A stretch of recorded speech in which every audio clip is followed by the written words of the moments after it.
Sakop ni Ricmar balhog sa persuan human giingong nangawat og manok.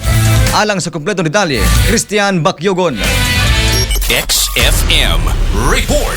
Balhog sa prisuhan sa Malaybalay City Police Station ang usa ka sakop ni Ricmar human nangawat og manok sa Puro 4 Barangay 1 Malaybalay City Bukidnon. Miyerkules sa buntag Enero 28, 2026. Ang biktima uban nila ni Ricmar Montenegro og Dominador Simara nga parehong auxiliary og utility personnel sa Barangay 1. Gidala sa buhatan sa Malaybalay City Police Station ang suspitsado nga notadong kawatan og manok nga si alias Goryo, 19 anyos, ulita og jobless og residente sa Puro 5 Kasisang Malaybalay City. Sa pakighinabi sa XFM News Team sa suspek, gihimakak niini ang aligasyon og nipasangil nga iyang higala ang mo'y nangawat og manok ug ipagunitan lang kaniya hinungdan nga siya ang naaktuhan. Storya mi anam siya nga uban sa umi kay nasa lagi lumi apitan. Foto ni uban ko nya, di ba ko suwito la. Pag abot dito sa kwan, dito ko nya gipagi pikas kay dito ra mi magkita. Tas dito man sa liagi pikas pag nidalan. Pag abot dito sa pikas, ano siya dala?